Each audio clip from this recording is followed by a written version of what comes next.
வரப்போற 2 சாப்டர் பிரகலாத சரித்தம் நரசிம்ம அவதாரத்துல பார்க்க போறோம். Welcome to Paramaushadham Narayaneeyam. இன்னைக்கு நம்ம சாப்டர் 24 நுழைய போறோம். हिरण्याक्षे पोत्री प्रवर वपुषा देव भवथा हते शोक क्रोध क्लपित दिवदि रेतस्य सहजः हिरण्य प्रारम्भः कशिपु अमरारादि सदसि प्रतिज्ञा माधेने तव किल वधार्थं मधुरिपो. தன்னுடைய சகோதரனான ஹிரண்யாக்ஷன்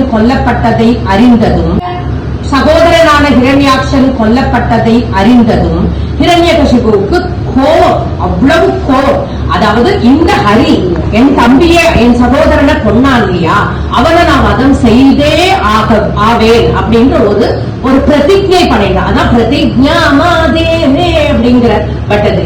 அந்த பிரதிஜையை எடுத்துதான் இவனை எப்படியும் நான் கொல்லுவேன் அப்படின்னு பகவானை தேடிண்டு எல்லா இடத்துலயும் கொல்றதுக்கு ஆயுதத்தை கையில வச்சுட்டு அலையறான். ஏன் தேடணும் பகவான? எதுக்காக தேடணும்? பகவான் உன்னோட மனசுக்குள்ளேயே, ஒவ்வொருத்தர் மனசுக்குள்ளேயே ஹரி இருக்கிறத ஹரிய வெளியில தேடுவாளா? அவன் அசுரன் இல்லையா, அவன் பக்தி இல்லாதவன். சோ அவன் வெளியில தான் தேடுவான் பகவான. 2வது ஸ்லோகத்துல என்ன சொல்றார் பட்டதிரினாக்க, இப்படி இந்த மாதிரி இவன் தேடிண்டே இருக்கிறத அதுக்காக கிடைக்கல பகவான். கிடைப்பாரா? கிடைக்க மாட்டார். இப்போ கடுமையாக தபம் செய்தார். யாரை நோக்கி? பிரம்மா. ஏன்னா பிரம்மா தான் ஈஸிலி அப்ரோச்சபிள். பிரம்மாவை நோக்கி அவன் கடுமையாக தவம் செய்த போது பிரம்மா வந்தார். பிரம்மா வந்த உடனே என்ன வரம் கேட்டான்? எனக்கு சாவே வரப்படாது, நான் காலையில சாகப்படாது, மாலையில சாகப்படாது, வீட்டுக்குள்ள சாகப்படாது, வீட்டுக்கு வெளியே சாகப்படாது, ஆயுதத்தால சாகப்படாது, எந்த சேத்தன வஸ்துவாலையும் சாகப்படாது. அப்படி அது இன்னும் என்ன சொன்னான்? பூமியில சாகப்படாது, ஆகாசத்துல சாகப்படாது. எல்லா வரமும் வாங்கிட்டான். பட் எல்லா வரத்துக்கும் இப்போ நான் ஒரு ஷார்ட் படிச்ச ஸ்டூடெண்ட், அதாவது எல்லா ரூல்ஸுக்குமே ஒரு எக்ஸெப்ஷன். சோ இதுவும் பிரம்மா எல்லாத்தையும் கிராண்ட் பண்ணிட்டாரு. ஆனா அதுக்கும் ஒரு எக்ஸெப்ஷன் இருக்கு. அந்த லூப் ஹோல்னு சொல்லுவா இல்லையா, அந்த லூப் ஹோல் தான் இங்க. அத பிரம்மா வரத்தை கொடுத்துட்டார் பிரம்மா, பட் லூப் ஹோல ஹரி கண்டுபிடிச்சிருவார் இல்லையா. சோ அப்படி சொல்லி 2வது ஸ்லோகத்தை முடிக்கிறார். 3வது ஸ்லோகத்துல ஒரு தடவை கோபம் வைகுண்டத்துக்கே போறான். வைகுண்டத்துல போய் எப்படியாவது ஹரியை கண்டுபிடிச்சுவேன். பகவான் என்ன பண்ணார்? ஒரு சூஷ்ம ரூபமா ஆகி அவனுடைய ஹிருதயத்துக்குள்ளேயே போய் ஒளிஞ்சுட்டான். இவன் ஹிருதயத்தில் தேடுறவன் இல்லையே, இவன் வெளியில தேடுறவன். சோ அவனுக்கு அங்கேயும் கிடைக்கல. அப்போ வெற்றி முழக்கம் அடிச்சுட்டு வந்தானா. வந்துட்டு எல்லாம் பகவான் என்னை பார்த்து பயந்து ஒளிஞ்சுட்டார், அதனால நான் தான் வெற்றி பெற்றவன் அப்படின்னு சொல்லி ஒரு என்ன சொல்லுவா, ஒரு தம்பட்டம் அடிச்சுட்டு இருந்தான். அப்படி இருந்தான் அப்படிங்கிறது பட்டதிரி 4வது ஸ்லோகத்துல 3வது ஸ்லோகத்துல சொல்றார். இந்த ஹிரண்யாக்ஷனுக்கு 4வது ஸ்லோகத்துல இந்த ஹிரண்யகசிபுவுக்கு பிரகலாதன் அப்படின்னு ஒரு மகன் பிறந்தார். இந்த குழந்தை தாயோட கருவுல இருக்கும் போதே நாரதர் வாயால பகவத் பக்தி, ஹரிபக்தி, ஹரிகதை இதெல்லாம் கேட்டுட்டே வளர்ந்ததுனால அந்த குழந்தைக்கு ஹரிபக்தி சிறந்து இருந்தது. அந்த குழந்தை ஹரிநாம ஸ்மரணம் ஒண்ணுதான் அப்படின்ற மாதிரியே அந்த குழந்தை கருவிலேந்தே வளர்ந்ததுனால பிறந்த உடனே சிறந்த பக்தனாக இருந்தான். ஏன்னா கடைசி பின்னாடி 94வது சாப்டர் 95வது சாப்டர்ல சொல்ல போற பக்தன் தான் பிரகலாதன் தான் அப்படின்னு பகவான் சொல்ல போறார். பகவானே சொல்ல போறார். அந்த அளவுக்கு பக்தனா இருந்தான். 5வது ஸ்லோகத்துல சொல்றார், ஹிரண்யகசிபுக்கு தன்னோட மகன் இப்படி ஹரிபக்தனாய் திருவடி சேவை செய்து கொண்டே இருப்பது அவனுக்கு பிடிக்கல. அதனால குருகுலத்துக்கு அனுப்பிச்சு, அசுரகுல குருக்கள் தானே, அங்கெல்லாம் குரு தானே, அந்த குருட்ட இவனுக்கு எப்படியாவது அந்த ஹரிபக்தியை எடுத்துடுங்கோ அப்படின்னு சொல்லி ஜனங்களா குழந்தைகளுக்கு கத்துக்கிறதுக்கு அனுப்புவா. இவன் ஹரிபக்தியை எடுக்கிறதுக்காக குருகுலத்துக்கு அனுப்பினா. அங்கேயும் என்ன பண்ணார்? எவ்வளவோ முயற்சி பண்ணார் அந்த குரு எல்லாம்.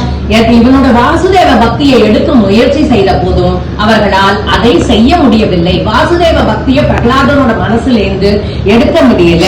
உன் திருவடி பக்தியை மட்டுமே அவன் நம்பினானே அப்படின்னு பட்டதிரி இந்த 5வது ஸ்லோகத்தை முடிக்கிறார்.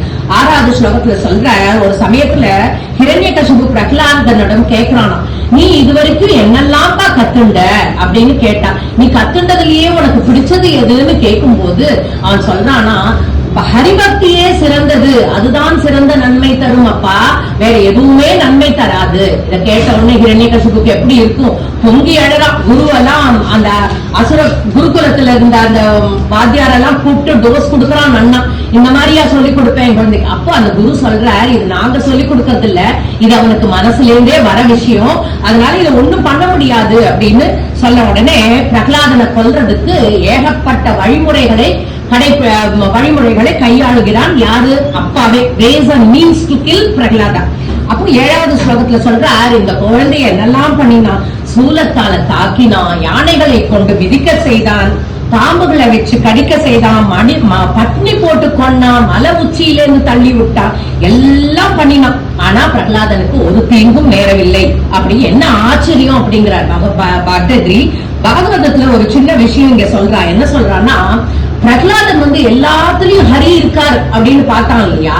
சோ அவன் அந்த ஏவி விட்ட அப்பாலையும் ஹரிதான் இருக்கார். ஏவி விட்ட பொருட்கள், யானையாகட்டும், பொருட்களோ சாதனமோ, லிவிங்கோ நான் லிவிங்கோ, எல்லாத்திலையும் ஹரி இருக்கான்னு பார்த்ததுனால ஹரியால ஏவப்பட்ட, ஹரியால தாக்கப்பட்ட எதுவாலுமே தனக்கு எந்த கேடும் வராது அப்படின்னு பிரகலாதன் பார்த்ததுனாலதான் அவனுக்கு எந்த தீங்கும் வரவில்லை அப்படிங்கிறது பாகவத ஸ்லோகத்தை சொல்ல. சில பாகவதர்கள்லாம் மேலும் இன்னொரு ஒரு விஷயம் சொல்லுவான். அப்படி அவனோட அப்பா அவனை கொல்ல முயற்சி செய்த போது கூட அவன் அப்பாவையே நமஸ்காரம் பண்ணிட்டு போவானாம். அப்பேற்பட்ட பக்தன், அப்பேற்பட்ட பித்ருபக்தி, அப்பேற்பட்ட தெய்வ பக்தி, அப்பேற்பட்ட மாத்ரு பக்தி அவனுக்கு இருந்தது. 8வது ஸ்லோகத்துல சொல்றார், ஒரு முறை ஹிரண்யகசிபு அவனோட ஏன்னா இவனை கண்ட்ரோல் பண்ண முடியல ஹிரண்யகசிபுனால. இப்போ குருகுலத்துல அனுப்பிச்சு அந்த வருண பாசத்தால கட்டி போட சொல்றான். அந்த வருண பாசத்தால கட்டி போட்டாராம் குரு. கட்டி போட்டுட்டு எங்கேயோ வெளியில போகும்போது கூட அந்த குருகுலத்துல இருந்த மத்த சிஷியர்கள் எல்லாம் உட்காத்தி வச்சு ஹரிபக்தி, வாசுதேவ பக்தி, ஓம் நமோ பகவதே வாசுதேவாயா சொல்லுங்கன்னு எல்லாரையும் ட்ரெயின் பண்ணி விட்டுட்டான். தன்னை மட்டும் இல்ல, எல்லாரையுமே அந்த மாதிரி ட்ரெயின் பண்ணி விட்டுட்டான். அப்பேற்பட்ட பக்தன் பிரகலாதன். இப்போ சிறுவர் கூட்டம் எல்லாம் முழுக்க அத்தனை பேரும் ஹரிபக்தி பண்ண ஆரம்பிச்சுட்டான். இத பார்த்து ஹிரண்யகசிபுக்கு தாங்காதே, அந்த கோபம் தலைக்கு மேல ஏற பிரகலாதனை கூப்பிட்டு கேக்குறான், யாருப்பா உனக்கு இவ்வளவு தைரியத்தை கொடுத்தா, யாரு உனக்கு இவ்வளவு தைரியத்தை கொடுத்தா, இப்படி ஒரு தைரியம் உனக்கு எங்கேருந்து வந்தது, நீங்க திட்டுற அதே ஹரிதாம்பா எனக்கு தைரியத்தை கொடுத்தார் அப்படின்னு உடனே ஹிரண்யகசிபுக்கு கோபம் தாங்காம கடைசி ஸ்லோகத்துல பட்டதிரி அதே கோபத்தோட அதே மெட்டுல எடுக்கிறார். அரே குவாசௌ குவாசௌ சகல ஜகதாத்மா ஹரிரிதி பிரவிந்தே ஸ்மஸ்தம்பம் சலித கரவாலோ திதி சுதக அத்தத் பశ్చాத் விஷ்ணு நஹி பவிதுமீஷோஸ்மி சதசா கிருபாத்மன் விஸ்வாத்மன் பவனபுரவாசிம் மிருடயமாம். ஹிரண்யகசிபு கடைசியா தன் கையாலேயே பிரகலாதனை கொல்ல தீர்மானம் தான். கதையை எடுத்துட்டான். எங்க இருக்கா உன்னோட ஹரி, இங்க இருக்கானா, இங்க இருக்கானா, இங்க இருக்கானான்னு காமிச்சு ஒவ்வொன்றத்தையும் காமிச்சு கேட்கறான். பக்கத்துல ஒரு தூண் இருக்கு, பெரிய தூணு.